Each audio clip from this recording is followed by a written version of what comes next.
আজকে আমার সাথে উপস্থিত আছে মনোশ্রী, তার বাবা ধ্রুব চৌধুরী। রিসেন্টলি আপনারা জানতে পেরেছেন রাজ্যের আমাদের ধ্রুব চৌধুরী, তার মেয়ে মনোশ্রী চৌধুরী, সে একটা দুরারোগ্য ব্যাধিতে আক্রান্ত হয়েছে। এটার সায়েন্টিফিক নাম হচ্ছে নিউরোমাস্কুলার অ্যাট্রোফি। এটা গ্রেড 1। এটা একটা রেয়ার কেস। ত্রিপুরা রাজ্যে মানে রেয়ার টু রেয়ার এই ধরনের পেশেন্ট পাওয়া যায় না। তো এটা মাস্কুলার একটা ডিজিজ, যেখানে তার অনেকটাই রিস্কি এবং বর্তমানে সে পুরোপুরি মানে অসচ্ছল। প্রাণ আছে কিন্তু ঠিকভাবে সে মানে রেসপন্স করতে পারে না ঠিক করে। তার 22 মাস বয়স, কিন্তু তারপরেও সে চলতে পারে না ঠিকভাবে। তো এই যে রোগ, এটার চিকিৎসা আমাদের রাজ্যে নেই। এটা আমাদের দেশের হয়তো কোনো না কোনো বড় ইনস্টিটিউশনে হবে, কিন্তু যে মেডিসিন এই ডিজিজের জন্য, কিউরের জন্য প্রয়োজন, সেই মেডিসিন আপাতত আমাদের দেশে পাওয়া যাচ্ছে না, যেটা ওনারা খবর নিয়েছেন।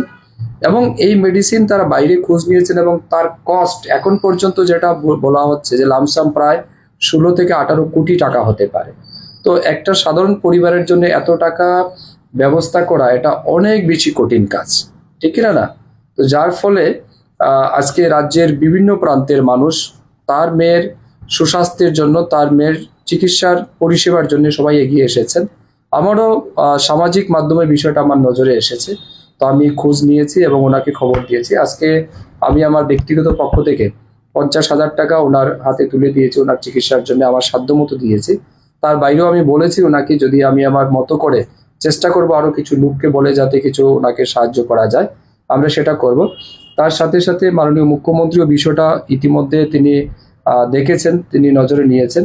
কিছুক্ষণ আগেই আমি ডাক্তারবাবুর সাথেও কথা বলেছি, আমাদের জিবিপির যিনি নিউরো হেড আছেন, ওনারা বলেছেন সোমবার দিন ওনারা দেখবেন এবং ওনারা মেডিকেল বোর্ড বসে একটা ডিসিশন নিয়ে কি করা যেতে পারে সেই বিষয়ে দেখবেন। তার পাশাপাশি আমি রাজ্যের মাননীয় মুখ্যমন্ত্রী তথা স্বাস্থ্যমন্ত্রীর সাথেও দেখছি, আমি কথা বলবো যাতে তার মেয়ের জীবন বাঁচানোর জন্য সরকারও যেন স্বদেশ মানে যথেষ্ট সাহায্য করে, এবং আমার বিশ্বাস আমাদের সরকার নিশ্চয়ই সেখানে সাহায্য করবে।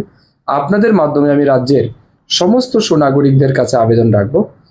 আমরা সবাই স্বামী বিবেকানন্দের বিচারধারায় বিশ্বাস করি। স্বামী বিবেকানন্দজি বলেছিলেন, আপনার সম্মুখে রাখিয়া কোথায় খুঁজিছ হে ঈশ্বর, জীবে প্রেম করে যেইজন সেইজন সেবিছে ঈশ্বর।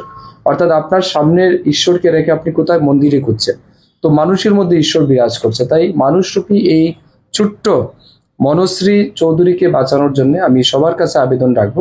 আসুন সবাই আপনাদের যথাসাধ্য আপনারা সাহায্যের হাত বাড়িয়ে দিন এবং এই মেয়েটার জীবন বাঁচান। আমার মনে হয় এটা ঈশ্বরের কাজ হবে। আমরা বিশ্বাস করি মানুষের কাজ মানে ঈশ্বরের কাজ। তো ঈশ্বরের কাজে আমাদের সবাইকে এগিয়ে আসতে হবে। আমি আপনাদের চ্যানেলের মাধ্যমে পুনর্বার করজোড়ে সবাইকে আবেদন করছি, এই ছোট্ট মনুষ্যের জীবন বাঁচাতে সবাই যথাসাধ্য আপনারা এগিয়ে আসুন। আপনারা সোশ্যাল মিডিয়াতে কিউআর কোড পেয়েছেন অথবা আপনারা অ্যাড্রেসে যোগাযোগ করে আপনাদের সাধ্যমতো আপনারা অর্থ সাহায্য করতে পারেন। ধন্যবাদ। আজকে আমার সাথে উপস্থিত আছে মনোশ্রী, তার বাবা ধ্রুব চৌধুরী। রিসেন্টলি আপনারা জানতে পেরেছেন রাজ্যের আমাদের ধ্রুব চৌধুরী, তার মেয়ে মনোশ্রী চৌধুরী, সে একটা দুরারোগ্য ব্যাধিতে আক্রান্ত হয়েছে। এটার সায়েন্টিফিক নাম হচ্ছে নিউরোমাস্কুলার অ্যাট্রোফি। এটা গ্রেড 1। এটা একটা